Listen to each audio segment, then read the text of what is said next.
Hello everyone, आज इस lecture में हम पढ़ेंगे बेंजोडाइज़ेपिन के बारे में। बेंजोडाइज़ेपिन में जो ड्रग्स आती हैं उनको याद करने के लिए हम लोग एक ट्रिक से याद कर सकते हैं। कौन सी है वो ट्रिक? याद रखना है आपको। Benzodiazepines can produce hypnotic activity of the lower CNS. ठीक है, यहाँ पर आप इजीली याद कर सकते हो।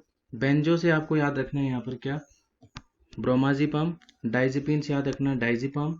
Can say क्लोरडाइज़ेपोक्साइड। प्रोड्यूस से याद रखना है प्राजीपम। हिप्नोटिक से याद रखना आपको halazepam. Activity alprazolam of oxazepam. The temazepam. Lower lorazepam. और सीएनएस से आपको याद रखना है क्लोनाजीपम। अब हम बात करेंगे बेंजोडाइज़ेपिन के बारे में। जो बेंजोडाइज़ेपिन है जितने भी, उन सभी के अंदर हमें क्या मिलती है, एक बेंजीन रिंग देखने को मिलेगी। और ये बेंजीन रिंग जो है वो फ्यूज होती है, कनेक्ट होती है किसके साथ, एक डाइज़ेपिन रिंग के साथ में। और उस डाइज़ेपिन रिंग में 7 मेंबर्स होते हैं। साइट ऑफ एक्शन क्या होगा बेंजोडाइज़ेपिन का? ये 3 जगह एक्ट करती है मोस्टली, तो इसको अपन याद रख सकते हैं बलम से, BLM। कहाँ कहाँ एक्ट करेंगे? ब्रेन स्टेम पर, लिम्बिक सिस्टम पर और मिड ब्रेन पर। और मिड ब्रेन में भी कहाँ करेंगे? असेंडिंग रेटिकुलर फॉर्मेशन में। अब बात करते हैं मैकेनिज्म ऑफ एक्शन की कि बेंजोडाइज़ेपिन जो है वो किस तरह से एक्ट करती हैं। याद रखना, बेंजोडाइज़ेपिन जो है वो जो गाबा न्यूरोट्रांसमीटर है उसके एक्शन को क्या करते हैं, ये फैसिलिटेट करते हैं। और साथ ही ये गाबा का जो इनहिबिटरी इफेक्ट है ये उसको क्या करेंगे, पोटेंशिएट करेंगे। जब भी हम बेंजोडाइज़ेपिन देंगे तो ये बेंजोडाइज़ेपिन जो है वो गाबा रिसेप्टर जो है उनका एक स्पेसिफिक रिसेप्टर है, गाबा ए रिसेप्टर। उसके स्पेसिफिक साइट से क्या होंगे, बाइंड होंगे।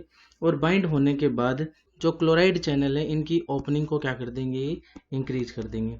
जैसे ही ओपनिंग क्या होगी, इंक्रीज होगी, तो वहां पर क्या देखने को मिलेगा, हमें एक इंक्रीज देखने को मिलेगा किसमें, गाबा मीडिएटेड क्लोराइड करंट में। जिसकी वजह से मेम्ब्रेन जो है उसमें क्या दिखेगा हमें, हाइपर पोलराइजेशन। ऐसा क्यों होता है? बिकॉज क्लोराइड पर नेगेटिव चार्ज है। और ये नेगेटिव चार्ज जब एंटर होगा किसके अंदर, प्री सिनेप्टिक न्यूरॉन के अंदर, तो वहाँ एंटर होकर के ये जितने भी इनहिबिटरी न्यूरोट्रांसमीटर्स के जो सिनेप्टिक वेसाइकल होंगे ये उनको क्या कर देगा, ओपन कर देगा। ठीक है। और साथ ही साथ में मेम्ब्रेन के इनसाइड कौन सा चार्ज होगा, नेगेटिव चार्ज, तो उसको हम नाम देते हैं हाइपर पोलराइजेशन। और हाइपर पोलराइजेशन की कंडीशन में सीएनएस क्या हो जाएगा, डिप्रेस हो जाएगा। ठीक है।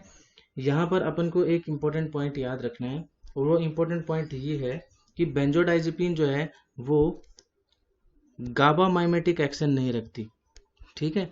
ये क्या काम करते हैं बेंजोडाइज़ेपिन, बेंजोडाइज़ेपिन जो होंगे ये गाबा के इफेक्ट को क्या करते हैं, पोटेंशिएट करते हैं, उसको इंक्रीज करेंगे। बेंजोडाइज़ेपिन खुद जो है वो गाबा की तरह अपना एक्शन परफॉर्म नहीं करता। नेक्स्ट हम बात करेंगे यहाँ पर इसके फार्माकोलॉजिकल एक्शन और थेरेप्यूटिक यूजेज के बारे में। इसको याद करने के लिए भी एक ट्रिक है, इसको अपन याद रख सकते हैं AC डाइज़ेपाम से। ठीक है। यहाँ पर A से आपको याद रखना है एल्कोहल विड्रॉल सिम्टम्स। C से कॉन्शियस सिडेशन। D से याद रखना है diagnostic and minor operative procedures. I से याद रखना है insomnia. A for anticonvulsant. और P से याद रखना है प्री एनेस्थेटिक मेडिकेशन, उसमें डाइज़ेपाम जो है जो कि एक बेंजोडाइज़ेपिन है इसका यूज कर सकते हैं। A से याद रखना है एंटी एंजाइटिक, जिसको बोल सकते हैं एंजियोलाइटिक। और लास्ट है M फॉर याद रखना मसल रिलैक्सेंट के तौर पर ये काम कर सकते हैं। अब हम बात करेंगे इसमें सबसे पहले सेडेशन एंड हिप्नोसिस में बेंजोडाइज़ेपिन किस तरह से क्या करेगी, एक्ट करेगी। बेंजोडाइज़ेपिन जो है वो स्लीप लेटेंसी जो है उसको क्या कर देता है, डिक्रीज कर देगा। स्लीप लेटेंसी जो है ये क्या होता है, ये एक टाइम होता है जो कि रिक्वायर्ड होता है किसके लिए, फॉल एस्लीप, सोने के लिए, कि हमें नींद आ जाए। ठीक है। उसके टाइम ड्यूरेशन को क्या कर देगा, डिक्रीज कर देगा। जैसे हम कभी भी सोते हैं तो हमें सोते ही नींद नहीं आती, हमें आधा घंटा, 10 मिनट, 20 मिनट, 25 मिनट, 1 घंटा लग सकता है। तो ये क्या काम करेगा, उस ड्यूरेशन को क्या कर देगा, रिड्यूस कर देगा। जिसकी वजह से हमारा जो टोटल स्लीप टाइम है वो क्या हो जाएगा, बढ़ जाएगा। हमने स्लीप जो थी उसमें NREM जो स्लीप था, non rapid eye movement sleep, उसमें हमें टोटल 5 यहाँ पर हमने क्या पढ़ी थी, अपने स्टेज पढ़ी थी। और उन 5 स्टेज में 0, 1, 2, 3 और 4 स्टेज थी। उनमें से जो सेकेंड स्टेज था उसका जो टोटल स्लीप टाइम जो था वो कितना था, 50% था। तो जब भी हम लोग बेंजोडाइज़ेपिन देंगे तो ये क्या काम करेगा, जो स्टेज नंबर 0, 1 और 3 एंड 4 जो है इनके टाइम ड्यूरेशन को क्या कर देगा, ये शॉर्ट कर देगा, जिससे कि स्टेज 2 जो है वो उसका जो टाइम ड्यूरेशन है वो क्या हो जाए और बढ़ जाए। तो आपको यहाँ पर याद रखना है ये क्या काम करेगा बेंजोडाइज़ेपिन, ये शॉर्ट कर देगा ऑल स्टेजेस को, किसकी, एनआरईएम स्लीप की, किसको छोड़ करके, एक्सेप्ट स्टेज 2, बिकॉज स्टेज 2 में तो वैसे ही डीप स्लीप आती है, 50% स्लीपिंग टाइम होता है इसमें। नेक्स्ट हम बात करेंगे इसमें ये क्या काम करेगा, ड्यूरेशन ऑफ आरईएम स्लीप जो है उसको भी क्या कर देगा, डिक्रीज कर देगा ये। इसके अलावा बेंजोडाइजेपिन जो है वो नाइट अवेकनिंग जो होगी, जिसमें अपन बोलते हैं कि इनसोम्निया है, उसको क्या कर देगा, रिड्यूस कर देगा, और एक रिफ्रेशिंग स्लीप जो है उसको क्या करेगा, प्रोड्यूस करेगा। अब हम बात करेंगे कि एट प्रेजेंट जो है वो बेंजोडाइजेपिन का हम क्या करते हैं, यूज करते हैं, प्रेफर्ड है ये as compare to barbiturate short term insomnia के लिए। तो अब हम पढ़ेंगे कि बेंजोडाइजेपिन का जो यूज है वो शॉर्ट टर्म इंसोम्निया के लिए किया जाता है एज कंपेयर टू बार्बिट्यूरेट। क्यों किया जाता है इसके बारे में अभी अपन बात करेंगे। शॉर्ट टर्म इंसोम्निया क्या होता है, अगर किसी पर्सन को 3 डेज से लेकर के 3 वीक्स तक, अगर इस ड्यूरेशन के बीच में अगर नींद नहीं आती है, ठीक है, इतने दिनों तक, तो उसको हम नाम देंगे शॉर्ट टर्म इंसोम्निया। अब बेंजोडाइजेपिन का क्यों यूज करते हैं, तो इसके कुछ यहाँ पर पॉइंट्स हैं, एक एक करके पढ़ते हैं। बेंजोडाइजेपिन जो है ये वाइड थेरेप्यूटिक इंडेक्स रखता है। इसके अलावा ये एक नियर नॉर्मल स्लीप कॉज करेगा, ठीक है, और इसमें लेस रीबाउंड फिनोमिनन होता है ऑन विड्रॉल। अगर हम इसको लेना अगर बंद भी कर देंगे ना तो इसकी ज़्यादा हमें क्या नहीं होगी, टॉलरेंस वगैरह वो सब डेवलप नहीं होगा। इसके मिनिमल हैंगओवर इफेक्ट होते हैं, ठीक है, हैंगओवर में क्या होता है, हेडेक हो सकता है और रिजिडुअल ड्राउजीनेस हो सकती है जब अपन चलेंगे तब। तो ये किसी भी तरह के इफेक्ट ऐसे प्रोड्यूस नहीं करता और बहुत ही मिनिमल इफेक्ट होंगे, अगर होंगे भी तो। रेस्पिरेटरी डिप्रेशन जो है वो भी क्या करेगा ये मिनिमल, तो मिनिमल रेस्पिरेटरी डिप्रेशन कॉज करता है।